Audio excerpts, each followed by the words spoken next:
everyone, this is Fantasy-esque and welcome back to the Vampire Amazon Challenge in The Sims 4. We are following the reign of Queen Darling Cloudy Snarl, who has recently welcomed Crown Princess Zara into the main court and appointed Lady Caleb along with Lady Akira as her new counselors. And no one is more surprised than Shannon at the unexpected outcome. She's never considered Caleb to be a real rival, the only reason she even allowed herself to open up and nurture feelings that don't belong in politics. This whole time, she's been focused on clipping Lilith's wings, only to be struck by her one true friend. We are picking up not too long after the new council has been appointed, and I am very eager to see what everyone's thinking, especially because we have had some unexpected results, particularly in the case of Caleb. So we're going to start off with Crown Princess Zara. She wants to chat with her father Baco. I did pull up her relationship panel so you could take a look at how things are with her family members. Interestingly enough, she has a good relationship with her father and her two sisters. She even has a good compatibility with Nydia, which I think further proves that Crown Princess Zara is in fact influencing Nydia's behavior and the way Nydia maybe talks about their mother Queen Darling to some of the other ladies of the court. And this is probably why Queen Darling has the worst relationship with Nydia out of, I think, everyone, not even just the kids, literally everyone. And as I was setting up to record this episode, Darling also managed to foster a close family dynamic with her son Zorro. So it's almost as though the family is split into, we have Queen Darling and Zorro on one side, then we have Baco and the girls on the other. But let's go ahead, it's nighttime, so being outside is pretty much safe. We'll go ahead and summon Baco. I'm so sorry for interrupting your sword fight. We're going to summon Baco. Zara is going to ask for advice on biting technique. Why not? She is going to chat with her father. And I think the whole situation with the new council being appointed was actually a very exciting way for Zara to enter court. And I think she was so thrilled to see the amount of power that throne holds over everyone in court. We know that Zara is someone who doesn't like being told what to do. In fact, she likes to be the one telling others what to do, and she feels as though she, by birthright, has ownership over everything.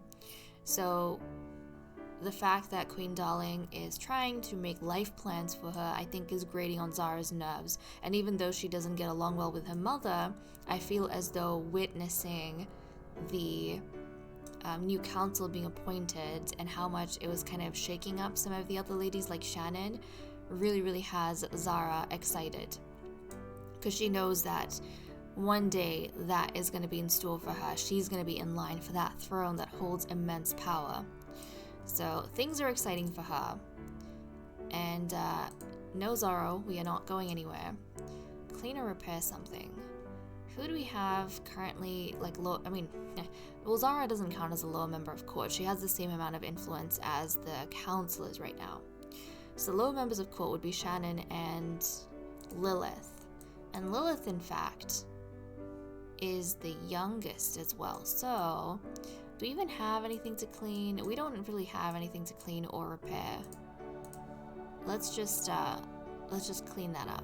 We'll clean some of the dishes up and see if that kind of does away with maintenance. Well, I mean, we have a whole bunch of food we can clean up. So I'll go do that. I don't know where else we have anything to clean. We don't have very many things to clean. Not even the pool. The only thing we can clean are like bits of food that's around the place. That's not a lot. That's not a lot. Can we get it to like scrub the toilet or something? I don't think so. Actually, no, we can. Okay, I am so sorry, Lilith, but you are gonna have to just like clean up a few things. Yeah, let's just clean up a few things. So she's gonna busy herself with all of that. That's fine and well for now. So Zara, she has spoken to her father, and that's what's going through her mind. She wanted to share her excitement with someone, so she called over her father. But also, I feel like the reason why Zara gets along well with Bako is because Bako, status-wise, is beneath Zara. So she can almost, like, bully her father, which is not nice, but I feel like that's one of the reasons why she likes being in his company, because she has control over that relationship. Okay, next up we have Lady Caleb, and I love that a lot of us were really happy that Lady Caleb was kind of rewarded for her diligence in a way. She hasn't been scheming or anything like that. She's been very true to everyone she's been interacting with, and that makes me so happy. And look at this. She wants to cook an excellent meal. Basically, Caleb has not let the authority get to her head. She is not gonna, I think, take advantage of any power struggles. She's gonna keep doing what she's been doing this whole time, which is trying to foster like a good relationship with the kids. And that makes me very happy. Okay, well, is there, now that she has some more cooking level, oh, she can make dinner rolls. Let's make some delicious dinner rolls. Okay, let's go down. Maybe not chat with Lady Lilith right now. You can do that some other time, if you so choose. For now, though, let's go down. Let's go make some dinner rolls. Maybe Caleb also is aware of the fact that Shannon she hasn't spoken to Shannon yet, but she might have an inkling that Shannon might not take Caleb's appointment too well, and so she feels as though it is even more important for her to be humble and continue doing what she used to do. Otherwise, Shannon's gonna perceive her as a threat. So she's just hunkering down in the kitchen as she usually does. But you know, the fact that Caleb likes cooking so much, I feel like does mean a little bit that our chance of starting fires is slightly bigger. Resume the dinner rolls, don't just leave them in there. What if they stop burning? No. Don't leave them unattended. Look how delicious that looks. That looks so good. I wish I could reach into my screen and pluck them out and eat them. They look so good. Okay, well. Now that we have wrapped that up, let's jump over to Lilith. Lilith, meanwhile, wants to play the violin. Now, unlike Shannon... Wait, where's the violin? Where's the violin? Where the heck did the violin go? Has someone kidnapped the violin? Because I don't see the violin. Like, where has my beloved violin gone? I don't know. That's not good. Also, I'm just realizing that Zara does not have a sword. She most definitely needs a sword for herself. Darn it, we can't get a sword from there. I don't think we have one over here either. Oh, that's not nice. We don't even have like a chest here. I might have to actually... Hold on a second. Ay. I think what I should do, or what I should have done, is probably get a... Honestly, I should have gotten like a chest, and then I should have gotten a chest and then gotten like 10 swords or something, and then kind of left them, you know? I should have left them right over here. That would have been a good move, but I didn't think through that. I did not. Okay, hold on. I might have to sell off all the swords that we do have. This might not be a good move, but I'm just gonna sell off the swords that we do have so I can purchase like 10 new swords. Because every time we have new ladies move into the castle, they do not have any swords, and that is not entirely helpful, is it? Okay, have I covered everyone? I think I have. Please tell me I can purchase a sword. No. Are you kidding me? Are you kidding me? I can't purchase a sword? Well, this is ridiculous. If I sell this and grab a new one, because you actually need this rack to purchase swords. That's like the mod that I have. You need this rack. Can I? There we go. So I had to plop a new one down. We're gonna get 10. We're gonna get 10. Excellent, because that's the max number of ladies we're gonna have in the court at any one time. I am going to pop like 5. No, 4. I'm gonna pop 4 in here for the future when we have other ladies coming in, and the others I am going. Ooh, Caleb. Okay, feels like she's a genius. That is fine. But I'm gonna give the other ladies some swords. There we go. Now everyone has a sword. Excellent. Which means they can autonomously sword fight, which is why that's important. Wonderful. Maybe that's why Zara wasn't causing nearly as much havoc, because she didn't have a sword, but that is all fixed now. That is all fixed. There we go. Where was I? We were with Lilith. We had a missing violin. I might have to purchase a new violin because I don't know where the violin has gone. Do we have it in household inventory? No, we don't. Okay. Someone has misplaced the violin. That's okay. We'll just get a new one. Yeah, we'll get a new violin. We'll drag the violin into Lilith's inventory. She can like stop playing right over here. Let's see. Do you want to play a song? I mean, a traditional song. The Pie in the Window. Okay, she's gonna play a song right over here. I feel like someone needs to clean this since Lilith is busy. Shannon, can you throw this away? I know you were gonna talk. Oh, she was gonna talk with Caleb? Or Caleb was gonna go come, like, talk to her? Oh, I feel like Caleb is keeping her distance just a little bit. She's being cautious. But anyways, before I got distracted, I was trying to say with Lilith, the whole fact that she's playing a violin, I don't feel like Lilith would be that bothered by the fact that she didn't get counselor. Because I think after everything that's happened with Shannon, Lilith has kind of curled into herself, and she has mentally removed herself from this race for authority and this race for becoming a counselor. So I don't feel like this is something that means so much to her that she would be distraught to lose that. She's not very ambitious when it comes to power in the court, I feel. Does she have a romance with Caleb? No, she doesn't. No, she doesn't.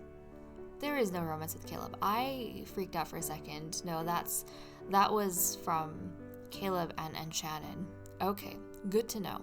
But I think that's what's going on in Lilith's head. Now for Shannon. Shannon, she's been a little bit thrown off guard, or very much thrown off guard. She wants to play chess, or win a game of chess. I feel like this is Shannon desperately wanting to, we can play chess here, desperately wanting to figure out what's going on in someone's mind. Now, who would she has the lowest relationship with Nimue. She has good compatibility with Nimue. You know what? Maybe Shannon is kind of wanting to get her bearings, and she is kind of reevaluating the way that she's going to be able to maneuver herself. Obviously, the race for counselor is pretty much over for her, and I think she has a bit of a problem with Caleb right now.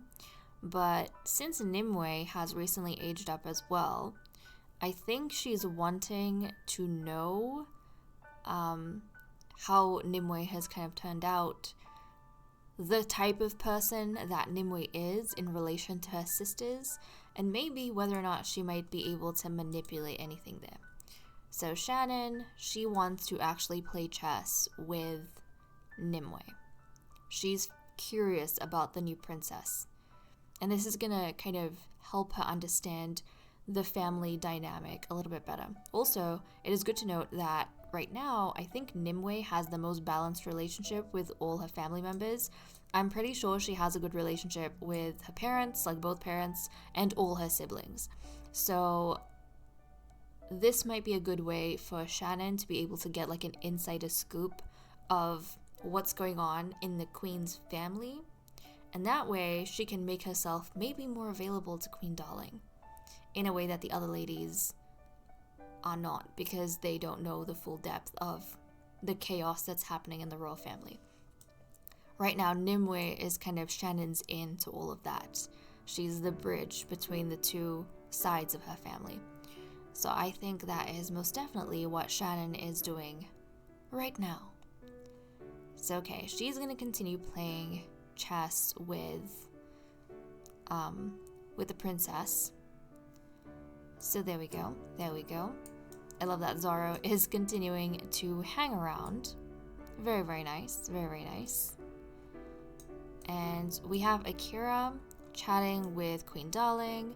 I'm really happy that Akira got reappointed as well, because I feel like Akira has been pretty consistent.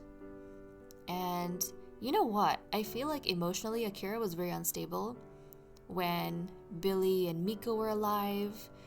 And you know, she slowly started to gain her confidence, but I feel like she didn't really find her footing until that tragedy happened where we had the castle fire and half the court died.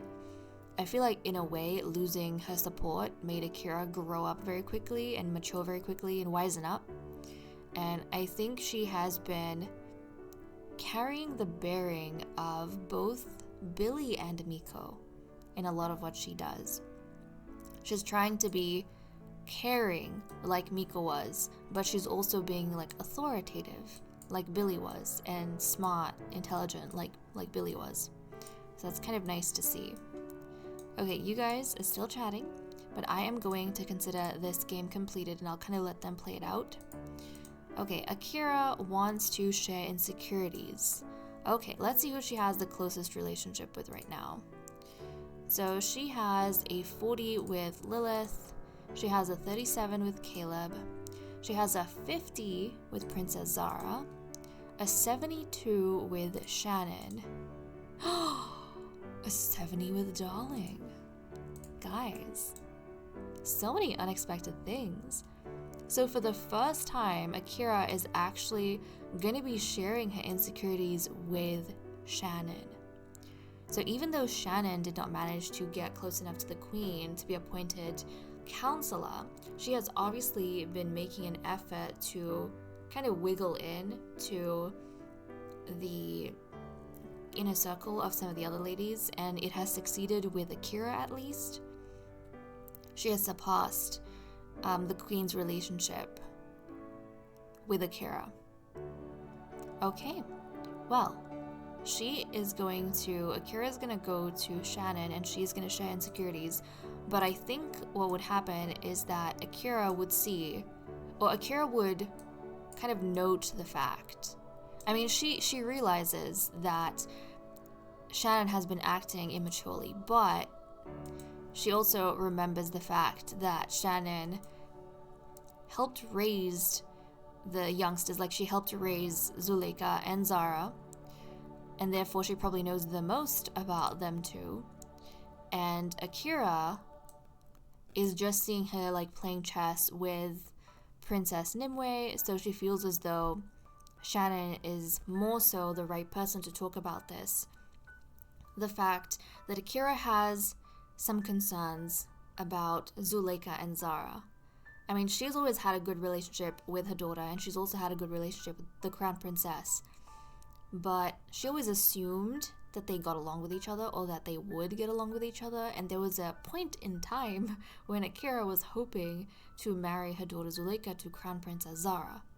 That ended up falling through because the Queen changed the way marriages occur, like the marriage laws in the Queendom. But in kind of no version of the future did Akira assume or imagine that relations between Zara and Zuleika would be this bad. But now that Zara has moved into the castle, or into the main court, Akira has started noticing that there is something seriously wrong with the youngsters, and now she's starting to fear for her daughter's future. She finds it very difficult to imagine a future where her daughter is going to be unscathed. And I think for these insecurities, she felt that Shannon was the best person to talk to about this, not only because Shannon kind of helped raise the Crown Princess and Zuleika, but because Shannon herself is the mother to a daughter. So she would kind of understand where Akira is coming from, because Shannon's daughter is a noble just like Akira's daughter is. So that's kind of all we have for the whims. But okay guys, I'm gonna let these ladies kind of do their own thing and we'll see what else happens between them. Impressed by the way Caleb was carrying herself, even after being appointed counselor, Queen Darling developed a new admiration for her, and for the first time since Billy was around, felt the stirrings of mischief. She was so at ease with the new counselor that she could prank her, knowing Caleb would handle it well. But while some ladies eased the Queen's mind, Crown Princess Zara troubled it. Despite Akira's efforts to mediate between Zara and her daughter Zuleika, she was unable to stop her worst fear from happening. The Crown Princess declared Zuleika as her enemy, marking a permanent line between them that would drag one of them to death or exile. Lady Caleb found herself seeking out Lilith to better understand her role as counselor and some of the struggles she faced in her short term. She'd been carefully skirting around the subject with Shannon and didn't want to cause any problems in her fragile relationship, but she didn't want to disappoint the Queen either. Lady Lilith spent her days painting and breathing a little easier now that Shannon's anger was directed at someone other than her. It was relieving to be able to move around the court without someone throwing an accusatory finger at her every move, but she felt a little bad for Caleb and the fact that she was having to walk on eggshells. Lady Shannon spent her morning pulling weeds and keeping her anger under control. Caleb still hadn't come to explain herself, and the more Shannon thought about it, the more betrayed she felt. If Caleb was aiming to become counselor, then why didn't she tell her? She knew Shannon's ambitions and how precarious her image was in court. Lady Akira was fighting to keep a smile on her face after the wrathful declaration of Zara. She was desperately worried for Zuleika's fate in the court, and with the way things were looking, it was not good. A marriage between them might have prevented something like this from happening, but now even that was out of her hands. So what could she do to keep her daughter alive? And with that said and done, I'm going to leave off here. Thank you so much for watching. I hope you all enjoyed, and I'll see you next time. Bye-bye.